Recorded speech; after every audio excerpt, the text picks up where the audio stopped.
বিসমিল্লাহির রহমানির রহিম।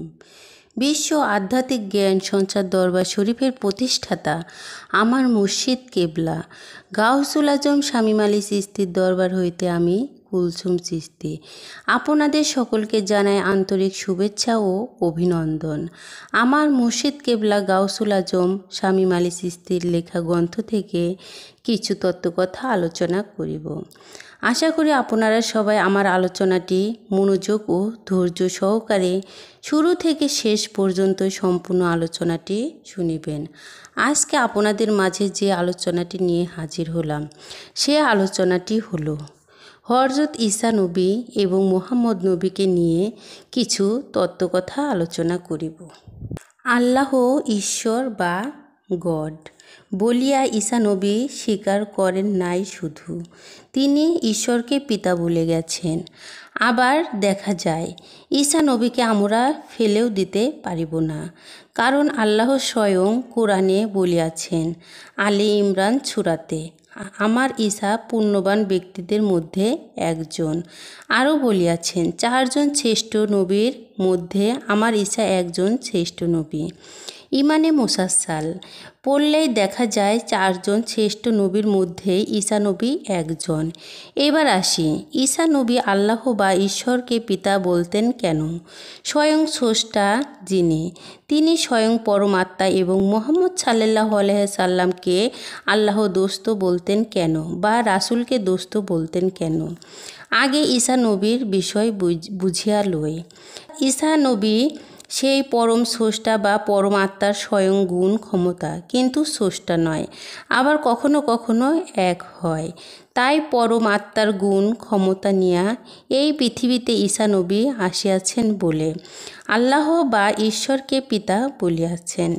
এবার আসি, মুহাম্মদ সাল্লাল্লাহু আলাইহি সাল্লামকে আল্লাহর দোস্ত বলে ডাকলেন কেন বা রাসূলকে আল্লাহর দোস্ত বলে ডাকলেন কেন?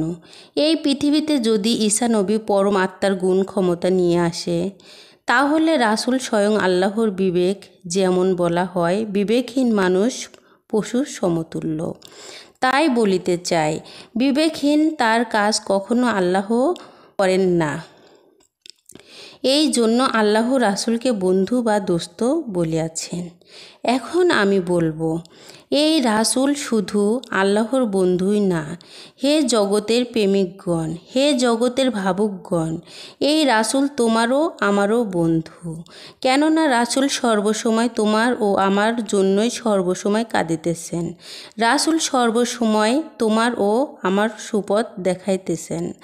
চলুন, রাসূল কাঁদে, আমরাও রাসূলের জন্য কাঁদি।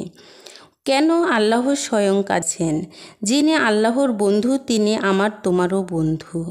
এবার আসুন আরও একটি বিষয় আলোচনা করিব।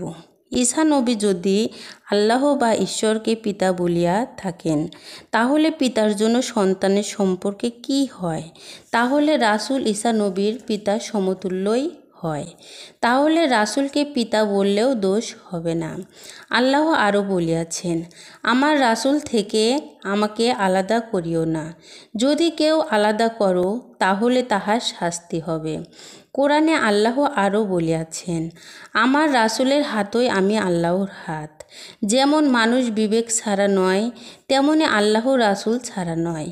এই কথাগুলো এই জন্যই বলা হইল, এক দল বলিতেছে ঈসা নবী বড়, না এক দল বলিতেছে মুহাম্মদ বড়। তাহলে কে বড় আর কে ছোট? এবং আল্লাহ তো দোস্তকে ছাড়া থাকতে পারতেন না, কারণ রাসূল শুধু সুপথের কথাই বলিয়া থাকেন।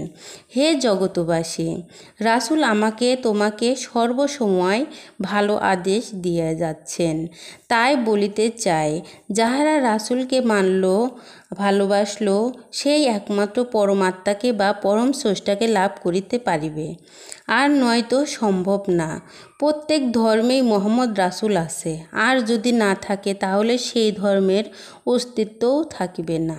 যে কোনো রূপেই থাকুক না কেন, রাসূল সবার মধ্যেই আছে।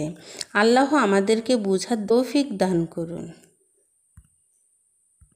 আমি যে আলোচনাটি আপনাদের সামনে করেছি, এই আলোচনাটি আপনাদের কাছে কতটুকু ভালো লেগেছে। যদি ভালো লেগে থাকে তাহলে আমাদের এই চ্যানেলটি সাবস্ক্রাইব করে দিবেন। সামনে আরও ভালো ভালো আলোচনা পেয়ে যাবেন এবং আপনারা সামনে কী ধরনের আলোচনা চান আমাদেরকে কমেন্টে জানাবেন।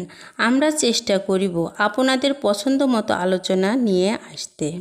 আমার এই আলোচনাটি করতে যাইয়া কথা ভাষার ছন্দে কোনো ভুল হইয়া থাকে তাহলে আমাকে ক্ষমা ও সুন্দর দৃষ্টিতে দেখবেন।